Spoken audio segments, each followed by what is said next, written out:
welcome you to the 25th SATRC being held in New Delhi. I take this opportunity to welcome you not only to my country, but to welcome you to the microcosm of the growth center of telecommunications globally across the next decade. We gather here today not only to celebrate the remarkable strides made by our South Asian Telecommunications Regulatory Council over multiple sessions, but also we gather here today to convert this illustrious legacy and conference into vital decisions that we'll be taking on policy and regulatory issues that will decide the path, that will decide the route, not only for our countries in South Asia, but as the Global South has a more resounding voice today on the international stage, will also, in effect, determine the path for telecommunications and digital future for humanity across the world. While I stand before you, we must recognize that today almost a fourth of the global population resides in our part of the world. And our part of the world has made tremendous strides in the area of telecommunications, in the area of digital communications, digital technologies over the last decade. But while we recognize that we've made tremendous strides, we must also recognize that our journey is far from over. Even to date, 33% of the world's population still remains to be connected by what is today the most ubiquitous and necessary and mandatory reservoir of information through telecom technology. And a large portion of that percentage still lies in our part of the world. So though we have come a long way, there still remains a lot to be done. This forum has the potential to act as a catalyst for knowledge sharing and a confluence of innovative perspectives on emerging policy and regulatory challenges. It also opens the door to many adaptable best practices, acknowledging those, internalizing those, and executing those from across the neighborhood. And this forum, I believe, will be an excellent opportunity to be able to learn, adopt, and practice that. Across the globe, there has been a new inflection point. The advent of non-terrestrial networks, more specifically, the GEO, in addition to the GEO satellites, the medium Earth orbit and the low Earth orbit satellites have now given a new inflection point to telecommunication technology. And I believe that presents a huge opportunity to be able to connect the hitherto unconnected population across the length and breadth of our country. I believe that I see the evolution of NTN with great optimism. And I believe that it will unlock new vistas in communication technologies, igniting innovative applications across diverse sectors, and advancing our collective journey and our collective resolve towards the United Nations SDGs, our Sustainable Development Goals. Mark on this journey. I must also talk about the vibrancy of the Indian telecommunications landscape. Inspired very much by our Prime Minister's own words and his resolve. When we talk about technology, not only as a powerful conduit, but as an ability to be able to discover, learn, evolve, and implement, in our Prime Minister's words. India, ladies and gentlemen, treats technology not only as a tool, but as a harmonious blend of speed, blend of simplicity, and blend of service. And the capability of this technology to empower our marginalized people across the length and breadth of our landscape.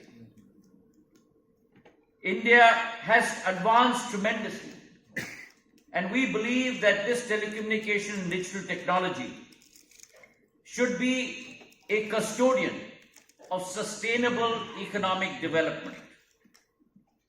And as we grow down this path, India today stands in many ways as a global titan, one that can harness the unbelievable prowess of artificial intelligence, one that commands today the second largest telecom network in the world, one that today is the third most digitized nation across the globe.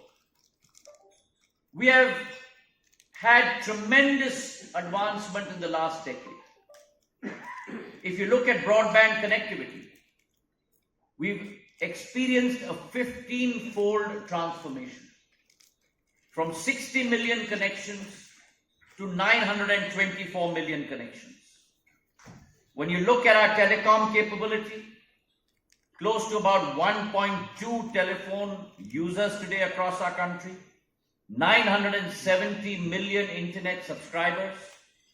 And while we look at that number, the fact that our qualifying threshold for data connectivity has risen from a paltry 512 kilobytes per second to almost 2 megabytes per second. Today in India, almost 10% of our economy evolves from our digital economy, up 3 times from 3.5% a decade ago. And the fact that our digital economy is advancing at a pace of 2.8 times of our GDP means that by the year 2026-27, the digital economy will imply 20% the size of India's total economy. Now that is the numbers that we are talking about. And similarly, when we talk about inclusive growth, because for India, for the global South, for South Asia, inclusivity is the base paradigm that we all live by. And when we talk about inclusive growth, we see a measure of that occurring in India today. We've had the fastest rollout of 5G services in the world. In 22 months, 99% of our districts in India have been covered by 5G. 450,000 BTSs have been laid out. 84% of our population has been covered. When we go beyond that, when we look at our amended BharatNet program, our program of providing universal broadband connectivity, the largest public program in the world today, close to $16.6 billion in order to provide universal broadband connectivity to all 250,000 major agglomerations of villages across the length and breadth of India by that date. Now, as we look forward, because I think it's important that India and the rest of South Asia, we were all followers in 4G. We were all simultaneous marchers in 5G. But it must become a combined imperative to lead the world in 6G. And if we have to lead the world in 6G, we must set up our technology platform. We must be able to contribute intellectual property in the 6G network, whether it's 3GPP, whether it is the WTSA and the ITU. And most importantly, we must speak in one voice, the voice of the global South. South Asia has a tremendous responsibility towards that. And this deliberation over the next 2 or 3 days must ensure that that becomes the common thread as we move forward in terms of regulatory thoughts and ideas. In India, we've set up the Bharat 6G Alliance, the B6GA. We have tied up with countries across the world to make sure that our contribution becomes part of the key 6G movement at the ITU. It is our goal to provide at least 10% of the patents in the Bharat 6G Alliance network. And along with that, we must also ensure that our electronics manufacturing sector grows by leaps and bounds. A country that imported close to 85% of its mobile phone requirements. Today, under the Prime Minister's resolve and commitment, today 99.3% of India's mobile requirements are manufactured within the country. It is indeed our pleasure to have this SATRC 25 conference in New Delhi, where all regulators across our South Asian countries will meet, congregate, and come up with a confluence of ideas from a regulatory perspective, keeping in mind the interests of all stakeholders, be it telecom service providers, be it internet service providers, be it satellite service providers, be it our end consumers, and we'll come up with a new agenda for the next 2 years. The SATRC is held every 2 years. We will be embarking on the next 2-year agenda post this conference, and I do wish this conference all success. So, quick comments on the outcome of the US elections and do you think that's going to boost India?